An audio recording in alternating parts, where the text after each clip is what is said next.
ॐ अज्ञानतिमिरान्धस्य ज्ञानाञ्जनशलाकया चक्षुरुन्मीलितं येन तस्मै श्रीगुरवे नमः। वाञ्छाकल्पतरुभ्यश्च कृपा सिन्धुभ्यैव च पतितानां पावनेभ्यो वैष्णवेभ्यो नमो नमः। नमो महावदन्याय कृष्ण प्रेम प्रदायते कृष्णाय कृष्ण चैतन्य नाम्ने गौरत्विषे नमः। हे कृष्ण करुणा सिंधो दीनबंधो जगत्पते गोपेश गोपिका कांत राधा कांत नमोस्तुते। तप्त कांचन गौरांगी राधे वृंदावनेश्वरी वृषभानुसुते देवी प्रणमामि हरिप्रिये। वृंदायै तुलसीदेव्यै प्रियायै केशवस्य च कृष्ण भक्ति प्रदे देवी सत्यवत्यै नमो नमः। श्री कृष्ण चैतन्य प्रभो नित्यानंद श्री अद्वैत गदाधर शिवासादि गौर भक्त वृंद। हरे कृष्ण कृष्ण कृष्ण हरे हरे, हरे राम राम राम हरे हरे। हरे कृष्णा। सर्वप्रथम मैं अपने गुरुपाद पद्म ओम विष्णुपाद अष्टोत्तर शत श्री श्रीमद् भक्ति वेदांत माधव गोस्वामी महाराज के चरण कमलों में अनंत कोटि दंडवत प्रणाम ज्ञापन करता हूं। हम लोग श्रीमद् भगवद गीता का 6वां अध्याय आत्म संयम योग, इसका हम श्रवण कर रहे हैं। इसमें हमारा 12वां श्लोक चल रहा है। अभी 12वें श्लोक में हम लोगों ने श्रवण किया कि जो ध्यान योगी है उसको आसन पे किस प्रकार बैठना चाहिए। तो भगवान ने यहां बताया तत्रैकाग्रम मनः कृत्वा यच्चित्तेन्द्रिय क्रिय उपविश्य आसने युञ्ज्यात् योगम आत्मविशुद्धये। अपने अंतःकरण को शुद्ध करने के लिए उसको ध्यान योग का अभ्यास करना होगा। उसके लिए उसे आसन पर कैसे बैठना है, अपने चित्त को और इंद्रियों की क्रियाओं को वश में करके और इसके बाद मन को एकाग्र करके। तो पहले चित्त और इंद्रियों की क्रियाओं को वश में करना, वो हम लोग श्रवण कर चुके। फिर हम लोग बात कर रहे थे मन की एकाग्रता की। तो मन की एकाग्रता एक तो तत्कालिक एकाग्रता है जो अनेक अनेक प्रकार के साधनों द्वारा निष्पन्न होती है, और दूसरी है विवेक के द्वारा, विवेक धारण करके अर्थात मन के स्वरूप को समझ के फिर जो हम एकाग्रता धारण करते हैं वही स्थायी एकाग्रता है। तो इसमें हम लोगों ने मन का स्वरूप जब समझा तो उसमें 3 अंश आए थे। एक तो विषय का जो प्रतिबिंब बन रहा है हमारे अंदर, जब हम इंद्रियों से विषय को ग्रहण कर रहे हैं तो उसका एक प्रतिबिंब हमारे अंदर बन रहा है। तो वो हो गया विषय प्रतिबिंब अंश मन का।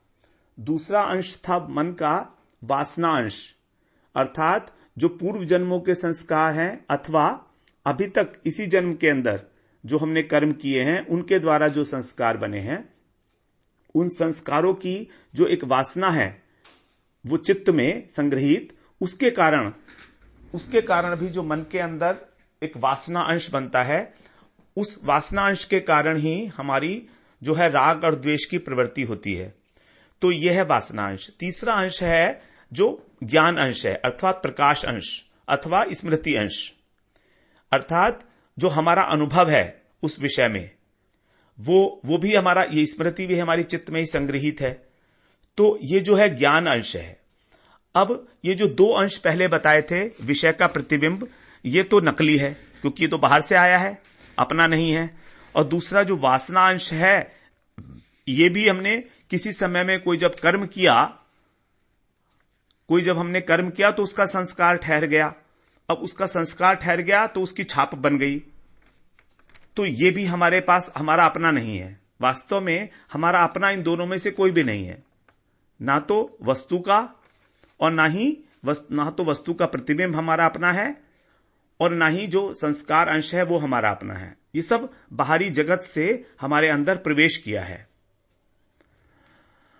और जो तीसरा है वो है ज्ञान अंश।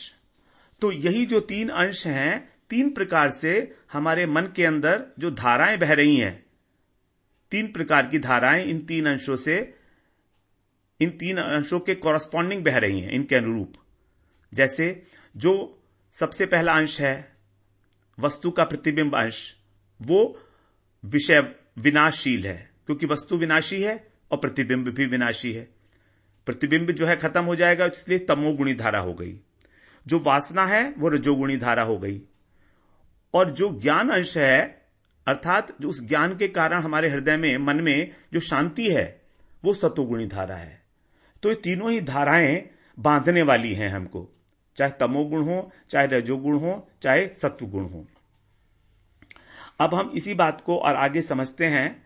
ये सारी चर्चा हम जो कर रहे हैं अपने मन में, अपने माइंड में एक इमेज बिठाने के लिए कि what is really happening inside my mind and what it is comprising of and what is the useless element of it and what is the worth element of it. तो हमको इन 3 अंशों में से 2 अंशों को मिटाना है। जो वस्तु का प्रतिबिंब अंश है वो नकली है, और जो संस्कार अंश है उसको भी हमें मिटाना है। ये हमारा उसके अंदर जो हो रही है वासना, हमारा जो बुद्धि हो रही है कि ये मेरी है, ये मेरी वासना है, ये मेरे संस्कार हैं, ये मेरे विचार हैं, ये भी हमारी अविद्या के कारण है। इन दोनों अंशों को मिटाना है। जब हम इन दोनों अंशों को मिटा देते हैं तो हम सत्व गुण में स्थापित हो जाते हैं, अर्थात ज्ञान अंश में, जो प्रकाश अंश है। अब यहां से हमारी जो आगे परमार्थ की जो यात्रा है वो शुरू होगी। तो जब तक हम सत्व गुण में अवस्थित नहीं होंगे, जो मन का स्वाभाविक गुण है, मन स्वभावतः सत्वगुणी है। इसका कारण क्या है? क्योंकि मन की उत्पत्ति हुई है सात्विक अहंकार से। ये जो 2 धाराएं और आई हैं, तमोगुणी और रजोगुणी, ये ऊपर से आरोपित है मन के ऊपर, अविद्या के कारण। शुद्ध मन जो है वो सात्विक है and in its natural state. तो अब हम इसी बात को एक बार और श्रवण कोशिश करते हैं समझने की।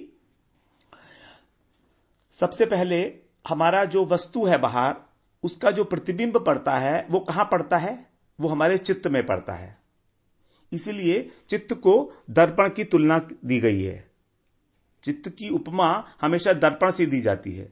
जैसे दर्पण में जब किसी वस्तु का प्रतिबिंब बनता है, जब हम दर्पण के सामने खड़े होते हैं तो हमारा चेहरा उस दर्पण में दिखाई देता है। अब जो चेहरा हमको दिखाई दे रहा है उस दर्पण में, वो असली है या मैं असली हूं? अगर मैं वहां से हट जाऊंगा तो दर्पण में से प्रतिबिंब भी हट जाएगा। इसका मतलब क्या हुआ? इसका मतलब मैं तो हूं, लेकिन वो प्रतिबिंब नकली था। यही हुआ ना इसका मतलब। मैं तो रहा, चाहे दर्पण रहे या ना रहे, मैं तो हूंगा। तो उसी प्रकार से दर्पण के रहने या ना रहने से मेरे अस्तित्व पर कोई असर नहीं पड़ रहा है। मेरा शरीर तो रहेगा, लेकिन अगर मैं दर्पण के आगे से हट गया अथवा दर्पण मेरे आगे से हट गया तो प्रतिबिंब गायब हो गया। तो इसका मतलब क्योंकि वो नकली था इसलिए गायब हो गया। उसी प्रकार से हमारे जो चित्त है उसमें भी दर्पण की भांति ही प्रतिफलन की क्षमता है। अब हम अपने चित्त को तो हटा नहीं सकते वहां से। चित्त तो हमारा वहीं रहेगा ना, हृदय में, जहां पर है हमारा अंदर। यहां पर तो दर्पण एक बाहरी वस्तु थी, उसको हटा दिया सामने से अपने, तो प्रतिबिंब हट गया। लेकिन दर्पण तो है, चित्त तो हमारे अंदर ही है, तो उसको हटा के कहां ले जाएंगे? उसको तो हटाना पड़ेगा, तो मतलब हम ही हट जाएंगे। तो चित्त में 2 प्रकार की वस्तु जो है वो प्रतिफलित होती हैं। 2 प्रकार की वस्तु, जगत की प्राकृत वस्तु अथवा पदार्थ अथवा व्यक्ति, और दूसरी वस्तु है परमात्मा, जो अप्राकृत वस्तु हैं, जो विभू तत्व हैं, सर्वव्यापक हैं। अब वो सर्वव्यापक हैं तो सर्वव्यापक हैं, हमारे हृदय में भी हैं और बाहर भी हैं, प्रत्येक कण कण में है। भगवान परमात्मा ऐसी कौन सी वस्तु है, ऐसी कौन सी जगह है जहां पर वो नहीं है? एक धूली कण से लेके और अनंत अनंत ब्रह्मांडों तक जितने भी निर्जीव तत्व हैं, जड़ वस्तु हैं, ये सब जड़ है ना। एक धूली कण से लेके पूरा ब्रह्मांड, इन सब के अंदर परमात्मा का निवास है। सर्वव्यापक है वो जड़ वस्तुओं में। और दूसरा जो जंगम है, जंगम और स्थावर, वो तो अलग होता है, जंगम और स्थावर। और दूसरा जो चेतन वस्तु है, जैसे हमारी आत्मा, तो चींटी से लेके ब्रह्मा तक, यहां पर भी भगवान सर्वव्यापक हैं। तो इसका मतलब ऐसी कोई जगह ही नहीं है जहां पर भगवान नहीं है। इस बात को समझना थोड़ा सा मुश्किल है। अब हम कैसे माने कि भगवान कण कण में विराजमान है? इसके लिए हमको समझना पड़ेगा सिद्धांत। सिद्धांत यह है कि प्रत्येक वस्तु का गठन दो कारणों के कारण होता है, किसी कारण से होता है। प्रत्येक वस्तु का, प्रत्येक वस्तु एक प्रकार का कार्य है और उस कार्य का कोई कारण होता है। और कारण दो होते हैं, एक होता है निमित्त कारण, एक होता है उपादान कारण। हम लोग इस बात को समझ लेते हैं यहां पर अभी कि भगवान किस प्रकार से प्रत्येक वस्तु के अंदर हैं। तो वस्तु के अर्थात कार्य के दो कारण बताए गए हैं, निमित्त कारण और उपादान कारण। एक बार हम लोग पहले भी इसकी चर्चा कर आए हैं, अभी दोबारा से श्रवण करते हैं। उपादान कारण क्या है? उपादान कारण है जिन अवयवों से उस वस्तु का गठन हुआ है, उन अवयवों को उस वस्तु का उपादान कारण कहते हैं। उदाहरण के लिए घड़े का गठन हुआ है मिट्टी से,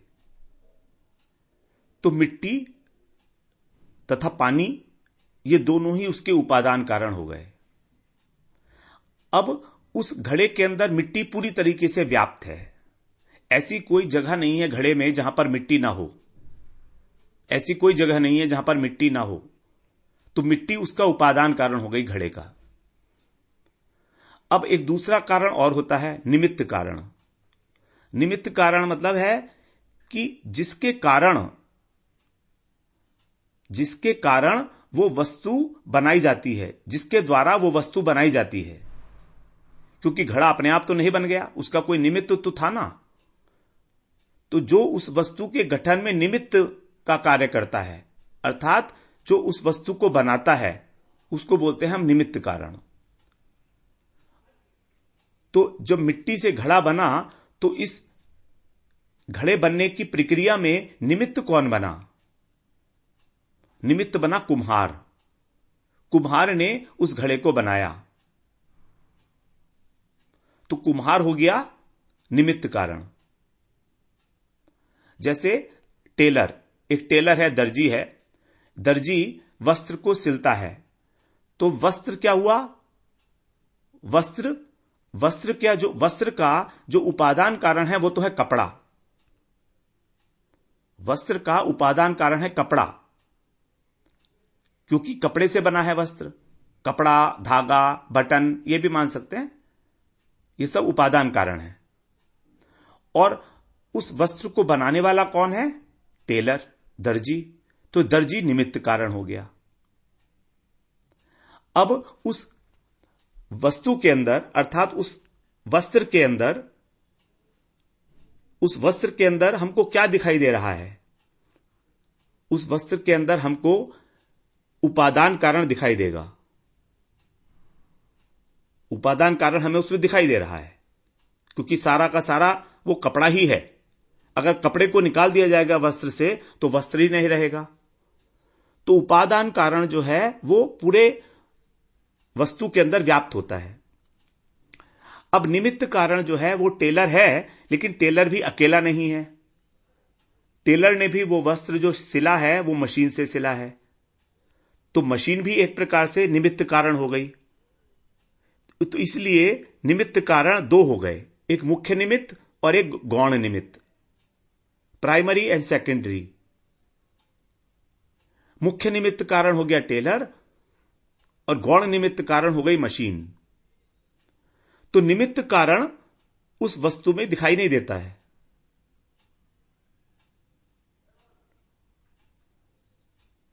तो इस प्रकार से जो निमित्त कारण है वो दो हो गए, मुख्य निमित्त और गौण निमित्त। मुख्य निमित्त हो गया दर्जी, गौण निमित्त हो गई मशीन, क्योंकि अगर मशीन नहीं होगी तो वस्त्र नहीं बन पाएगा। और उपादान कारण हो गया कपड़ा। उसी प्रकार से ये जगत है, उसी प्रकार से ये जगत है पूरा। इस जगत का जो उपादान कारण है वो है प्रकृति, माया। माया के पंच महाभूत प्रकृति से बने थे ना, पंच महाभूत। तो पंच महाभूत इसका कारण है। तो उपादान कारण है इस विश्व के पंच महाभूत, आकाश, वायु, अग्नि, जल और पृथ्वी। ये पांच हो गए इसके उपादान कारण। इन कारणों के बिना, इन अवयवों के बिना ये ब्रह्मांड की सृष्टि नहीं हो सकती है। और हमारा शरीर भी वैसा ही है, हमारा शरीर भी इन्हीं से बना हुआ है। पूरा प्रपंच, इसलिए इसको बोला जाता है जगत को प्रपंच, प्रकृष्ट रूपेण जो पंच तत्वों से बना हुआ है। तो यह उपादान कारण। अब इस सृष्टि का निमित्त कारण कौन है, अर्थात इसका बनाने वाला है इसके भगवान। तो भगवान जो है इसके निमित्त कारण होगा, लेकिन भगवान इसके मुख्य निमित्त कारण है। भगवान इसके मुख्य निमित्त कारण है। तो भगवान फिर किसकी मदद से बना रहे हैं? ये भगवान इसको बना रहे हैं प्रकृति की मदद से, माया की मदद से। तो माया इसका गौण निमित्त कारण हो गई। माया के जो तीन गुण हैं, सत्वगुण, रजोगुण, तमोगुण, तो माया इसका गौण निमित्त है और भगवान इसके मुख्य निमित्त हैं। अब जब हम जगत की बात करते हैं तो हम ये देख रहे हैं कि निमित्त कारण और उपादान कारण बिल्कुल अलग अलग होते हैं। जैसे वस्त्र का निमित्त कारण था टेलर और मशीन, और उपादान कारण था इसका कपड़ा। अब कपड़ा एक अलग चीज है और दर्जी और मशीन एक अलग चीज है, वो पृथक पृथक वस्तु हैं। लेकिन परमार्थ में जब विश्व की रचना को हम देखते हैं तो विश्व की रचना में उपादान कारण है इसके पंच महाभूत, मुख्य निमित्त है भगवान और गौण निमित्त है इसकी माया। माया भगवान की शक्ति है, माया भगवान की शक्ति है। तो वास्तव में मूल निमित्त कौन हो गए? भगवान ही हुए। वो माया से ये कार्य करा रहे हैं, लेकिन माया भगवान की शक्ति होने के कारण भगवान से अभेद है उसका। शक्ति शक्तिर्मतो अभेदा। तो भगवान से अभेद होने के कारण गौण निमित्त भी भगवान ही माने जाएंगे। तो मूल निमित्त कारण जो है भगवान हो गए। और उपादान कौन है? उपादान कौन है? उपादान है पंचमहाभूत। पंचमहाभूत प्रकट हुए हैं प्रकृति से, और प्रकृति है भगवान की शक्ति, और भगवान की शक्ति भगवान से अभिन्न है। इसलिए उपादान कारण भी भगवान ही हुए।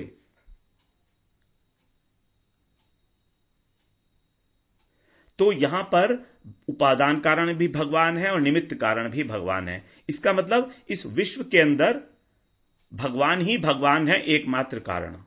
अगर भगवान नहीं होंगे तो ये विश्व नहीं होगा। इस प्रकार से भगवान ही जो है पूरे के पूरे विश्व में व्याप्त हैं।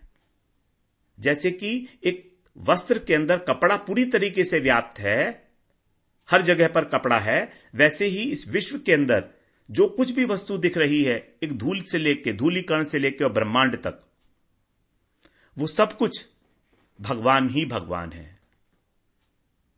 तभी कहा गया कि कण कण में भगवान है, प्रत्येक वस्तु में। क्योंकि भगवान की शक्ति है माया, और माया के ही विकार हैं पंच महाभूत। तो ये मानना पड़ेगा कि माया भगवान का ही ये सब कुछ जगत है।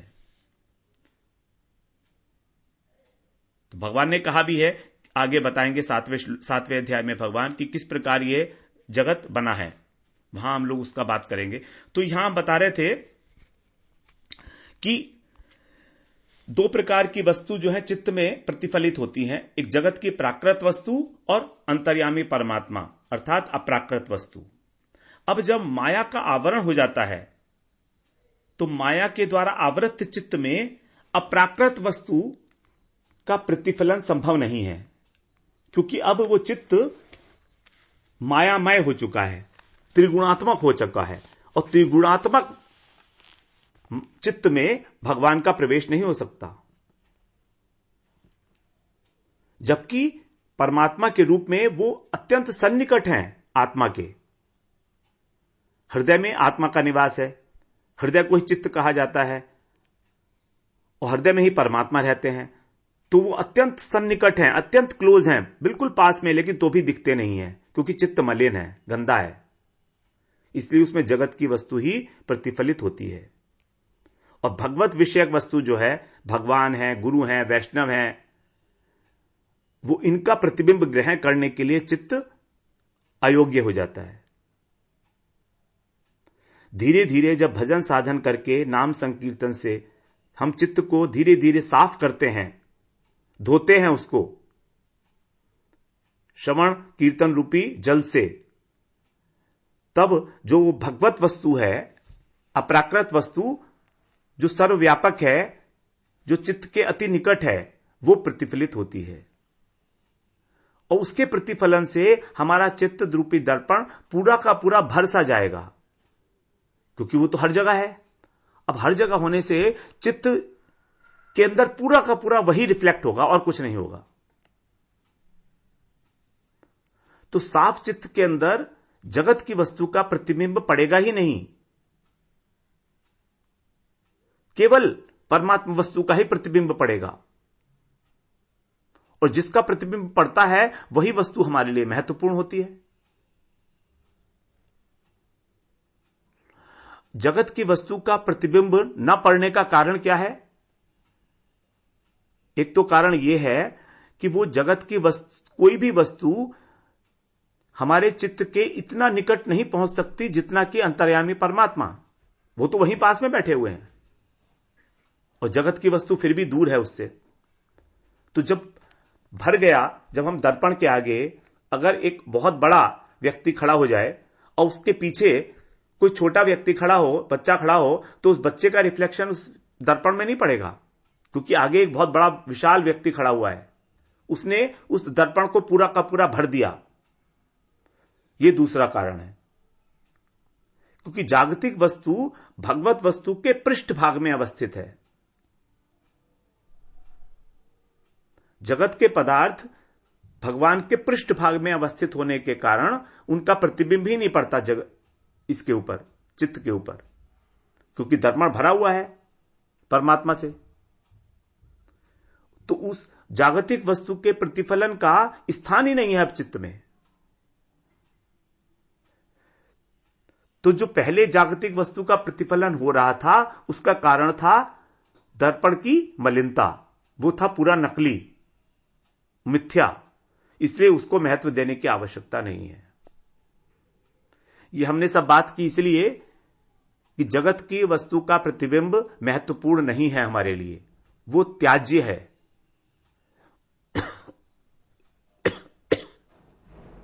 लेकिन ये बात हमारे अनुभव में कब आएगी? जब हमारा चित्त थोड़े से परिमाण में शुद्ध हो जाएगा, थोड़ी सी मात्रा में। अगर थोड़ी सी मात्रा में भी, थोड़ा सा भजन करके भी हमारा चित्त शुद्ध होगा, तो हमको यह बात समझ में आ जाएगी, और अन्यथा यह बात समझ में नहीं आने वाली। क्या बात? कि इस जगत की वस्तुएं महत्वहीन है। इस बात को हम तभी समझ पाएंगे, केवल और तभी समझ पाएंगे जब कुछ मात्रा में हमारा अंतःकरण शुद्ध हो पाएगा। अब दूसरी बात, दूसरा जो अंश था मन का, वासना अंश, तो ये हम पहले भी श्रवण कर लिया है कि वासना का कारण है हमारे विषयों को भोगने में आसक्ति। उस आसक्ति के कारण जो संस्कार बन जाता है चित्त के ऊपर लकीर के समान। और चित्त की 3 अवस्थाएं हैं, पत्थर, बालू और जल। अगर पत्थर के समान है चित्त तो संस्कार की गहरी छाप पड़ेगी जो मिटती नहीं है। अगर बालू के समान है तो वो शुद्ध साधु संग में मिट जाएगी। और अगर जल के समान है तो छाप ही नहीं पड़ेगी, इंप्रेशन ही नहीं पड़ेगा उस संस्कार का, आसक्ति के कारण। आसक्ति नहीं है एक्चुअली। तो जो चित्त की द्रवमय अवस्था है, अर्थात जब चित्त पूर्ण रूप से विगलित अवस्था में है, तभी ऐसी संभावना होगी कि उसमें संस्कार ना बने। और इस विगलित अवस्था को, द्रवमय अवस्था को प्राप्त करने के लिए क्या साधन है? केवल केवल और केवल एकमात्र भक्ति। केवल शुद्ध भक्ति ही चित्त की द्रवमय अवस्था को प्राप्त करने का साधन है, जिसको प्रेम कहा गया है। प्रेम की यही परिभाषा बताई गई है।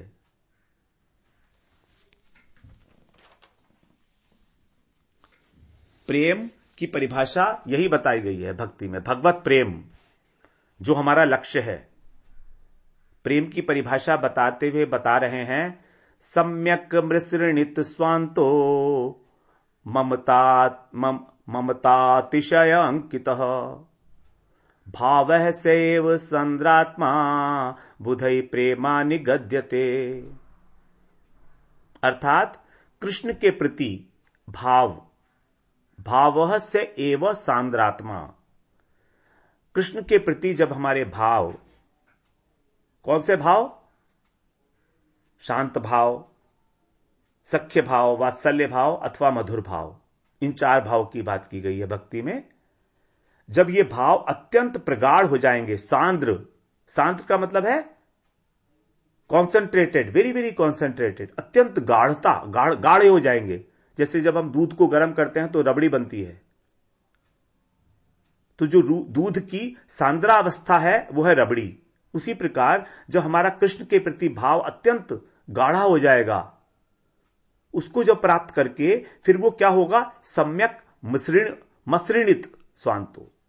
मसृणित स्वांतो का मतलब है अंतःकरण, चित्त। तो हमारा जो अंदर का चित्त है वो सम्यक मसृणित हो जाएगा। मसृणित का मतलब होता है आर्द्रता, गीलापन। सम्यक रूपेण जो चित्त है वो द्रवता को प्राप्त हो जाएगा, आर्द्रता का संपादन करेगा। और उसके साथ साथ ही क्या होगी? ममता अतिशय अंकितः। कृष्ण के अंदर हमारी अतिशय ममत्व बुद्धि उत्पन्न हो जाएगी।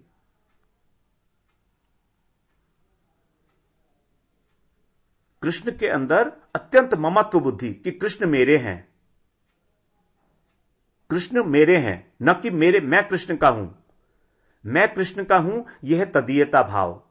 और कृष्ण मेरे हैं, यह है मदीयता भाव। तो जब मदीयता भाव का उदय होगा चित्त की द्रवता के कारण, अतिशय ममता बुद्धि के कारण भगवान में, उसी को बोला जाता है प्रेम। बुधै प्रेमा निगद्यते। जो बुद्धिमान लोग हैं वो उसी को प्रेम कहते हैं। तो यही है चित्त की द्रवमय अवस्था, जिसमें किसी प्रकार की वासना नहीं बनती है।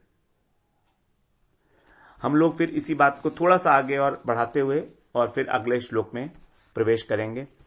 वांछा कल्पतरुभ्यश्च कृपा सिंधुभ्य एव च पतितानां पावनेभ्यो वैष्णवेभ्यो नमो नमः।